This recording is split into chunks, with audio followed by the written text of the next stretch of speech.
మనిషి జీవితంలో కొన్ని సంఘటనలు జరిగినప్పుడు ఈ రోజుతో జీవితం ఎండ్ అయిపోతుందా, ఈ సంఘటనే ఫైనల్ కదా, అది మంచి కావచ్చు చెడు కావచ్చు, లైఫ్ ఇంతటితో ఆగిపోతుందేమో, ముఖ్యంగా చెడు జరిగినప్పుడు ఒక డెడ్ ఎండ్ లాగా అనిపిస్తుంది అనమాట.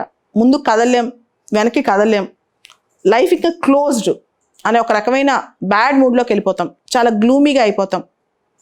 కానీ ఒకటి గుర్తుపెట్టుకోవాలి, ఒక రోడ్ ఎండ్కి వస్తున్నప్పుడు నెక్స్ట్ రోడ్ మనకు దొరికితే అది ఏ విధంగా టర్న్ తీసుకుంటుందో ఎవరికి తెలీదు. చాలా సందర్భాల్లో మన మనసులో ఒకటి అనిపిస్తూ ఉంటుంది, నా లైఫ్లో ఇంత పెద్ద ఫెయిల్యూర్ వచ్చింది, లేదా నా లైఫ్లో ఇంత పెద్ద దుర్ఘటన జరిగింది, దీంతో నా లైఫ్ ఎండ్ అయిపోద్దని. ఇది ఏ ఏజ్ వాళ్ళకైనా రావచ్చు. ఇలా వచ్చినప్పుడు ఒకటి అర్థం చేసుకోవాలి, after every sunset there will be sun rise.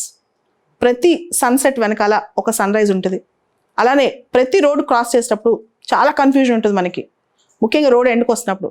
కానీ కొత్త రోడ్ ఎంత విశాలంగా ఉంటుందో, ఎంత దూరం మనం తీసుకెళ్తో మనం అసలు కొన్నిసార్లు ఆశ్చర్యపోతాం, ఇంత వైడ్ రోడ్ మన కోసం వెయిట్ చేస్తుందని. కొన్నిసార్లు కొన్ని దారులు క్లోజ్ అవటం మన మంచిగానేమో, కొన్నిసార్లు అనిపిస్తుంది ఈ దారి క్లోజ్ అయిపోయింది, నా లైఫ్ ఎండ్ అయిపోయింది కదా అని. కాదు, ఇంకా బెటర్ దారి మన కోసం వెయిట్ చేస్తుంది అనమాట. ఎప్పుడైనా లైఫ్లో హోప్ అనేదాన్ని కోల్పోకూడదు.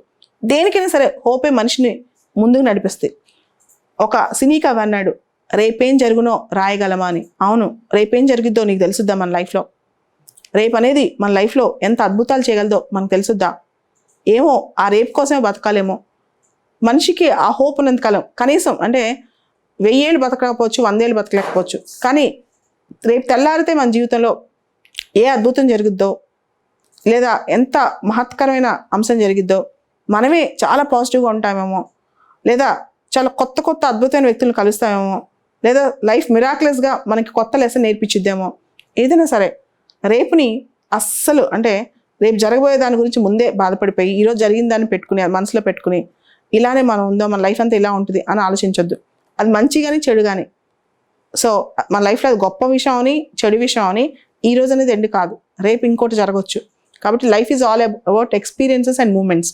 కొన్ని మూమెంట్స్, కొన్ని ఎక్స్పీరియన్సెస్ జీవితం అనమాట. దాన్ని పక్కన పెట్టి చాలా మంది అనుకుంటారు లైఫ్ ఈజ్ అబౌట్ నెంబర్స్ అని, age, years, numbers. Life is not about our age.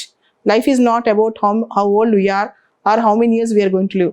But life is all about our experiences, our moments. And life అనేది సాదాసీదాగా 100 ఏళ్ళు బతికినా, లేదా లైఫ్లో చాలా స్ట్రాంగ్గా ఇంటెన్స్గా మనం లైఫ్ని ఎంత ఫాస్ట్గా లీడ్ చేస్తాం, ఎంత వైబ్రెంట్గా లీడ్ చేస్తాం, మనం రోజుని ఎలా వైబ్రెంట్గా గడుపుతాం, అది చాలా ఇంపార్టెంట్. అంతేగాని గడిపాం కదా అని చెప్పి రోజులు సాదాసీదా గడుపుతూ లేదా రేపు ఏమైపోద్దని భయపడి అలా కాదు. ఏదైనా సరే జీవితం అనేది ఒక పాఠం, అదే మనకు నేర్పించే గుణపాఠం.